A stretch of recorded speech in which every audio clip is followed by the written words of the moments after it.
सद्दाम हुसैन ये दुनिया का वो मशहूर नाम है कि जो लगभग पूरी दुनिया के लोगों के दिलों में ही एक लंबे वक्त तक समाया रहा था और आज भी शायद ही कोई ऐसा इंसान होगा कि जो सद्दाम हुसैन को उनके नाम से नहीं जानता होगा। हाँ, वो बात अलग है कि सद्दाम हुसैन को हमेशा से ही जहाँ एक तरफ कुछ लोग अपना हीरो मानते आए हैं तो वहीं दूसरी तरफ कुछ लोग उन्हें अपना विलन भी बताते आए हैं और हमेशा से ही ये दावा करते आए हैं कि सद्दाम हुसैन दुनिया का वो जालिम इंसान था कि जिसने लाखों लोगों का कत्ल किया था। फिलहाल दोस्तों, आज की इस वीडियो में हम आपको सद्दाम हुसैन की कंप्लीट हिस्ट्री बताने वाले हैं। हम आपको बताएंगे कि आखिर सद्दाम हुसैन कौन था, कैसा था और उसने अपनी पूरी जिंदगी कैसे गुजारी थी और आखिर सद्दाम हुसैन ने अपनी जिंदगी में ऐसे कौन से बड़े काम कर दिए थे कि जिनकी वजह से वो जहां एक तरफ दुनिया के बहुत सारे लोगों की नजरों में हीरो बन गया तो वहीं दूसरी तरफ कुछ लोगों की नजर में गद्दार भी बन गया था। साथ ही साथ आपको ये भी बताएंगे कि आखिर अमेरिका ने सद्दाम हुसैन को फांसी पर क्यों चढ़ाया था। दोस्तों, सद्दाम हुसैन की पैदाइश 28 अप्रैल 1937 को इराक के एक गाँव जिसका नाम तिक्रित था उसमें हुई थी। जिस फैमिली में सद्दाम हुसैन का जन्म हुआ था वो काफी गरीब फैमिली थी। सद्दाम हुसैन के फादर यानी वालिद तो उनके इस दुनिया में आने से पहले ही इस दुनिया को अलविदा कह चुके थे और उनकी पैदाइश के फौरन बाद ही उनके एक बड़े भाई जो लगभग 5 साल के थे वो भी कैंसर की वजह से इस दुनिया को अलविदा कह गए। यानी बचपन में ही सद्दाम हुसैन के सर से उनके पिता का साया उठ चुका था। अपने शौहर और अपने एक बेटे की मौत का सदमा बर्दाश्त न कर पाने की वजह से सद्दाम हुसैन की मां भी अब डिप्रेशन में रहने लगी थी, जिसकी वजह से अब धीरे धीरे सद्दाम हुसैन का पूरा बचपन ही लड़खड़ा गया था। बाद में भले ही सद्दाम हुसैन की मां ने दूसरी शादी भी की थी, लेकिन ये दूसरी शादी सद्दाम हुसैन के लिए जर्रा बराबर भी फायदेमंद साबित नहीं हुई, बल्कि सद्दाम हुसैन की तो अपने सौतेले बाप से एक लम्हे के लिए भी न बन सकी थी। दोस्तों, इतिहासकार लिखते हैं कि सद्दाम हुसैन बचपन से ही तन्हा रहना पसंद किया करता था और सद्दाम हुसैन बचपन से ही दूसरे बच्चों से कहीं अलग था। सद्दाम हुसैन जब थोड़े से समझदार हुए तो उन्होंने अपनी हायर एजुकेशन के लिए इराक की राजधानी बगदाद जाने का फैसला किया। दोस्तों, आपको बताते चलें ये वो दौर था कि जब इराक में ब्रिटेन का बोलबाला था, क्योंकि दोस्तों ये बात तो हम सभी जानते हैं कि ब्रिटेन ने लगभग आधी से भी ज्यादा दुनिया पर एक वक्त में हुकूमत की थी और उसने हर उस जगह को लूटा था कि जो जगह अपने दौर में अमीर हुआ करती थी और बदकिस्मती से उन जगहों में हमारा देश भारत भी शामिल था। लेकिन सेकंड वर्ल्ड वॉर के बाद जब अंग्रेज हद से ज्यादा कमजोर हो गए थे तो उन्हें बहुत सारे देशों को छोड़कर भी जाना पड़ा था। लेकिन अंग्रेज भला इराक को कैसे छोड़ सकते थे, क्योंकि इराक तो एक ऐसा देश था कि जो तेल नाम की कुदरती नेमत से मालामाल था। अंग्रेजों ने मजबूरी में इराक देश से अपनी हुकूमत तो खत्म कर ली थी, लेकिन इराक के तेल पर हमेशा अपना कब्जा बनाए रखने के लिए इराक देश की हुकूमत इराक में ही रहने वाले एक ऐसे शाही खानदान के हाथ में दे दी थी जो कहने को तो इराक का था लेकिन पूरी तरह से अंग्रेजों के इशारे पर ही काम किया करता था। धीरे धीरे इराक में रहने वाले लोगों को इस बात का एहसास हो चुका था कि हुकूमत में बैठे हुए सारे ही लोग अंग्रेजों के इशारे पर काम करते हैं, इसीलिए वक्त वक्त पर इराक में उस शाही खानदान के खिलाफ प्रोटेस्ट होते रहते थे और वक्त के साथ साथ इराक में ये मांग भी तेज होती जा रही थी कि इस हुकूमत को हटाकर एक ऐसी हुकूमत कायम की जाए कि जो इराकियों की हो, यानी हुकूमत वो फैसले करे जो इराकी चाहते हो, न कि वो फैसले करे कि जो लंदन में बैठकर अंग्रेज चाहते हैं। दोस्तों, सद्दाम हुसैन भी हुकूमत के खिलाफ होने वाली इस तरह की रैलियों में हमेशा शामिल हुआ करते थे। वो कोई भी ऐसा मौका अपने हाथों से नहीं जाने देते थे। इराक की आजादी के इस मूवमेंट से जुड़े होने की वजह से ही सद्दाम हुसैन ने बहुत कम उम्र में ही बाथ नाम की वो पॉलिटिकल पार्टी भी ज्वाइन कर ली थी कि जिससे अहमद हसन अल बकर भी जुड़े हुए थे। अहमद हसन अल बकर न सिर्फ सद्दाम हुसैन के गाँव के रहने वाले थे बल्कि दूर के उनके रिश्तेदार भी लगा करते थे। धीरे धीरे सद्दाम हुसैन का कद उनकी पॉलिटिकल पार्टी में बढ़ता चला गया और साथ ही साथ इराक की सियासी तस्वीर भी बदलती गई। कुछ सालों के अंदर ही इराक में अंग्रेजों के इशारे पर काम करने वाली हुकूमत न सिर्फ गिराई गई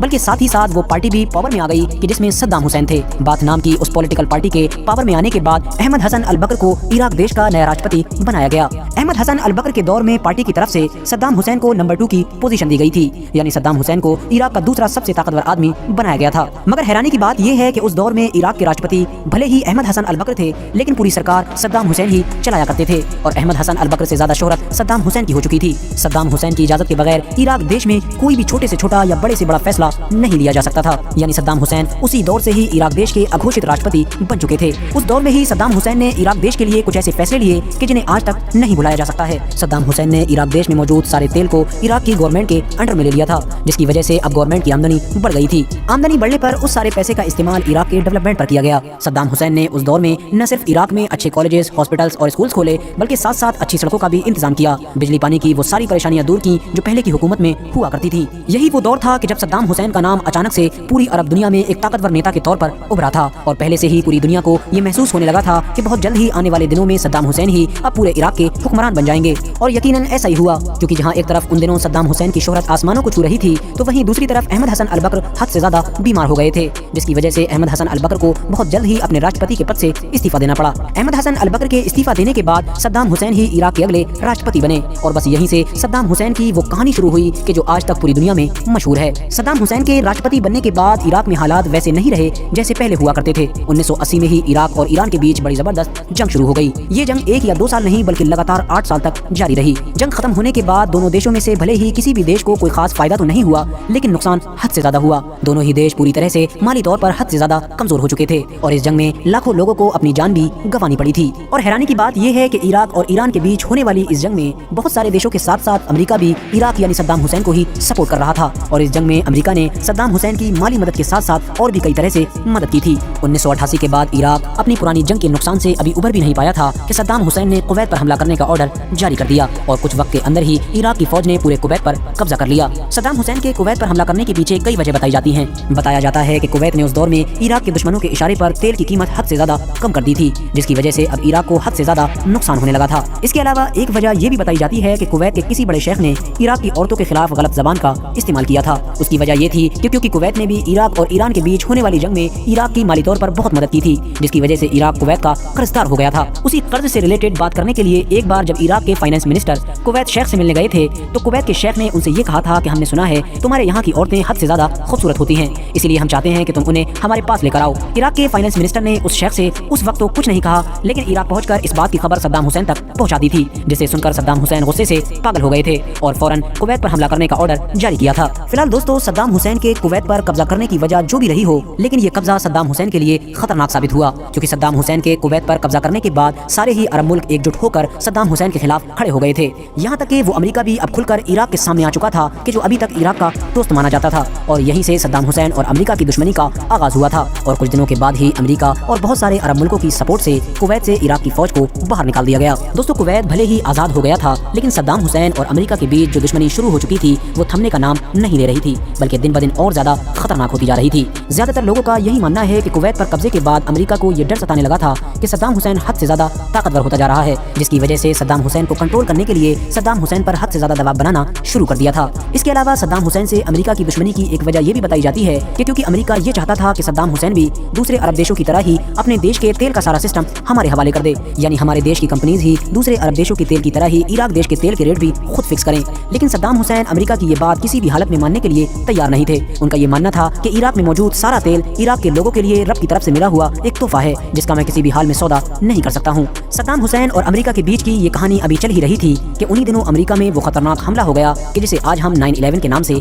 जानते हैं, जिसमें हजारों लोगों को अपनी जान गंवानी पड़ी थी। अमेरिका ने इस हमले का जिम्मेदार सीधे तौर पर सद्दाम हुसैन को ठहराया और सद्दाम हुसैन पर यह इल्जाम लगाया कि सद्दाम ने इराक देश के अंदर कुछ ऐसे केमिकल हथियार छुपा कर रखे हैं जो पूरी दुनिया के लिए खतरनाक साबित होंगे। लेकिन सद्दाम हुसैन ने इस इल्जाम को सिरे से ही नकार दिया था और सद्दाम हुसैन का ये कहना था कि मेरे होते हुए इराक में कभी आतंकवाद पनप ही नहीं सकता है। लेकिन अमेरिका सद्दाम हुसैन की कोई भी बात मानने के लिए तैयार नहीं था और वो हर हाल में सद्दाम हुसैन से अपना पीछा छुड़ाना चाहता था। इसीलिए अमेरिका ने 2002 में सद्दाम हुसैन का ये मुद्दा यूनाइटेड नेशन में उठाया, जिसके बाद ये तय किया गया कि यूनाइटेड नेशन की तरफ से पूरी एक टीम भेजी जाएगी जो इराक में जाकर इस बात की तफ्तीश करेगी कि वाकई इराक के अंदर ऐसे हथियार मौजूद हैं या नहीं हैं। आखिरकार 2002 में ही ये पूरी टीम इराक पहुंची और बड़ी लंबी छानबीन के बाद भी इस टीम को ऐसे कोई हथियार न मिल सके कि जिनके बारे में अमेरिका ने दावा किया था। यूनाइटेड नेशन की तरफ से भी ये ऐलान कर दिया गया कि इराक के ऊपर जो इल्जाम लगाए गए थे वो गलत साबित हुए हैं, लेकिन अमेरिका अभी भी किसी की बात सुनने के लिए तैयार नहीं था। और आखिरकार जनवरी 2003 में अमेरिका ने ये ऐलान किया कि हम सद्दाम हुसैन के सामने 2 शर्तें रखते हैं। पहली ये कि सद्दाम हुसैन उन सारे केमिकल हथियारों को बाहर निकाल दें जो उन्होंने छुपा कर रखे हैं, और दूसरी ये कि उन हथियारों को निकालने के बाद वो खुद भी इराक देश को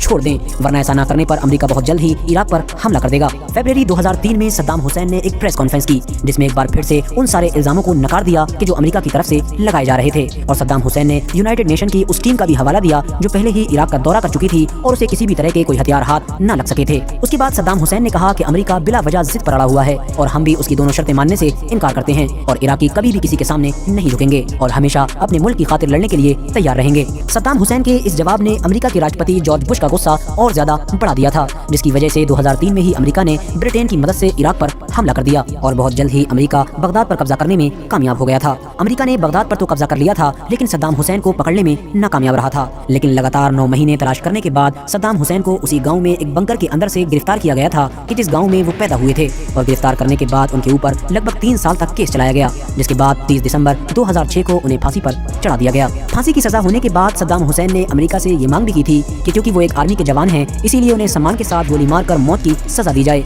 लेकिन अमेरिका ने ये मानने मानने से इनकार कर दिया था और हर हाल में फांसी की सजा ही कायम रखी थी। फांसी से पहले सद्दाम हुसैन ने अपने चेहरे पर वो काला नकाब पहनने से भी इनकार कर दिया था जो हर फांसी पर चढ़ाए जाने वाले इंसान को पहनाया जाता है। सद्दाम हुसैन का मानना था कि मेरी मौत को सारे लोग देखें और जाने कि मरते वक्त मेरे चेहरे पर जरा बराबर भी खौफ नहीं है। साथ ही साथ दोस्तों आपको ये भी बताते चलें कि सद्दाम हुसैन की फांसी के वीडियो भी वायरल हुए थे, जिसमें साफ तौर पर यह देखा जा सकता था कि जहां कोई इंसान सद्दाम हुसैन को गालियां दे रहा था तो वहीं सद्दाम हुसैन कुरान की आयतें पढ़ रहे थे। इसके अलावा सद्दाम हुसैन की फांसी से जुड़ी हुई एक दिलचस्प बात यह भी है कि जिस दिन सद्दाम हुसैन को फांसी पर चढ़ाया गया था वो दिन मुसलमानों की ईद का दिन था और वो भी वो ईद कि जिसमें मुसलमान कुर्बानी करते हैं। आज सद्दाम हुसैन को इस दुनिया से गए हुए लगभग 14 साल गुजर चुके हैं, लेकिन उसके बावजूद भी आज तक दुनिया के लोग सद्दाम हुसैन पर एक राय नहीं रखते हैं, क्योंकि जहां एक तरफ कुछ लोग सद्दाम हुसैन को अपना हीरो बताते हैं तो वहीं दूसरी तरफ कुछ लोग सद्दाम हुसैन की तुलना हिटलर जैसे इंसान से करते हैं और उनका ये मानना है कि सद्दाम हुसैन एक तानाशाह और शिया और सुन्नी के बीच भेदभाव करने वाला इंसान था। बात करें अगर अपने देश भारत की तो आपको बताते चलें कि सद्दाम हुसैन अपने पूरे शासनकाल में ही भारत देश के एक दोस्त रहे थे और यही वजह है कि आज भी भारत देश के भी ज्यादातर लोग सद्दाम हुसैन की फांसी को गलत ठहराते हैं और उनका ये मानना होता है कि सद्दाम हुसैन की फांसी की वजह सिर्फ और सिर्फ तेल था, क्योंकि जो इल्जाम लगाकर इराक देश पर हमला किया गया था और सद्दाम हुसैन को अरेस्ट किया गया था वो इल्जाम उस दौर में तो दूर बल्कि आज तक भी सही साबित नहीं हो पाए हैं। साथ ही साथ आपको बताते चलें कि सद्दाम हुसैन के बारे में ये बात भी क्लियर है कि सद्दाम हुसैन के दौर में इराक देश में सद्दाम हुसैन की शक्ल के ही और भी इंसान मौजूद थे जिनका इस्तेमाल सद्दाम हुसैन वक्त वक्त पर किया करते थे और यही वजह थी कि जब सद्दाम हुसैन को फांसी पर चढ़ाया गया था तो कुछ दिनों बाद ये अफवाह उड़ना शुरू हो गई थी कि जिस इंसान को सद्दाम हुसैन समझकर फांसी पर चढ़ाया गया है वो सद्दाम हुसैन नहीं बल्कि उनका डुप्लीकेट है। हालांकि ये अफवाह ज्यादा दिनों तक नहीं टिक सकी थी। फिलहाल दोस्तों आज की अपनी वीडियो को हम यहीं पर खत्म करते हैं। आप लोग भी आज की हमारी इस वीडियो के कमेंट्स बॉक्स में हमें जरूर बताएं कि आखिर आप सद्दाम हुसैन के बारे में क्या राय रखते हैं और जो भी राय रखते हैं वो आखिर क्यों रखते हैं। वीडियो पसंद आने पर न सिर्फ वीडियो को लाइक करें बल्कि अपने फ्रेंड्स के साथ भी जरूर शेयर करें और इसी तरह की नॉलेजेबल और हिस्टोरिकल वीडियोस हमेशा देखने के लिए हमारे इस चैनल को सब्सक्राइब करके साथ ही में बेल आइकन को भी प्रेस कर दें।